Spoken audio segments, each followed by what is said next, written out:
यह कहानी भगवान कृष्ण के बाल्यकाल की है।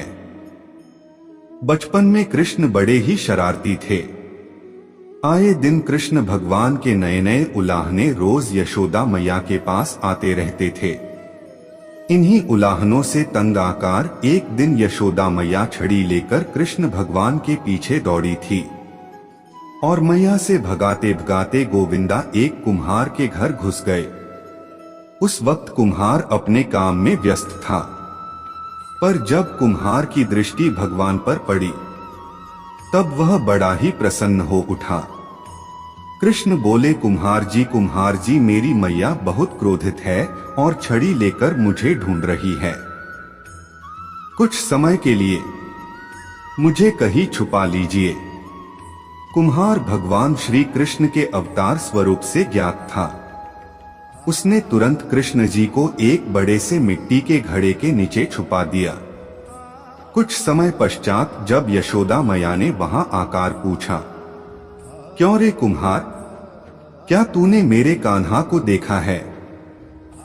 तो कुम्हार ने जवाब दिया, नहीं मैया, मैंने नहीं देखा। कुम्हार और यशोदा मैया के बीच हो रहा संवाद भगवान श्री कृष्ण गौर से सुन रहे थे। फिर जब माता यशोदा वहां से चली गई तब कान्हा बोले, कुम्हार जी मेरी माता यदि चली गई हो तो मुझे इस घड़े से बाहर निकालिए। कुम्हार बोला, ऐसे नहीं भगवान, पहले आपको मुझे वचन देना होगा कि आप मुझे 84 लाख यानियों के बंधन से मुक्त कर देंगे। कुम्हार की बात सुनकर कान्हा जी मुस्कुराए और बोले, ठीक कुम्हार, मैं वचन देता हूँ कि मैं तुम्हें 84 लाख यानियों के बंधन से मुक्ति दे दूंगा। अब तो मुझे बाहर निकालो। कुम्हार बोला, मुझे अकेले को नहीं महाप्रभु, मरे पूरे परिवार को भी 84 लाख यानियों के बंधन से मुक्त करने का वचन दीजिए, तो ही मैं आपको घड़े से बाहर निकालूंगा। इस पर कृष्ण बोले, ठीक भैया, मैं उन्हें भी 84 लाख यानियों के बंधन से मुक्त करने का वचन देता हूं। अब तो बाहर निकाल दो। अब कुम्हार बोला, बस प्रभु जी, एक विनती और है, उसे पूरा करने का वचन देते हैं तो मैं आपको घड़े से बाहर निकाल लूंगा। कृष्ण बोले, अब वह भी बता दो। कुम्हार ने कहा, हे प्रभु जी, जिस घड़े के नीचे आप छुपे हैं उस घड़े को बनाने के लिए लाई गई मिट्टी मेरे बैलों पर लाद कर लाई है।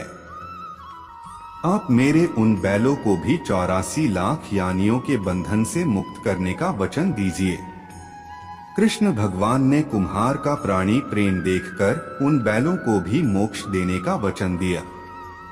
कान्हा बोले, लो तुम्हारी सभी इच्छाएं पूरी हो गई है, अब तो इस घड़े से मुझे बाहर निकल लो। इस बार कुम्हार बोला, अभी नहीं भगवान, बस एक अंतिम इच्छा शेष रह गई है और वह यह है कि जो भी जीव हम दोनों के बीच हुए इस संवाद को सुनेगा उसे भी आप इस जन्म और मृत्यु के चक्र से मुक्त कर देंगे।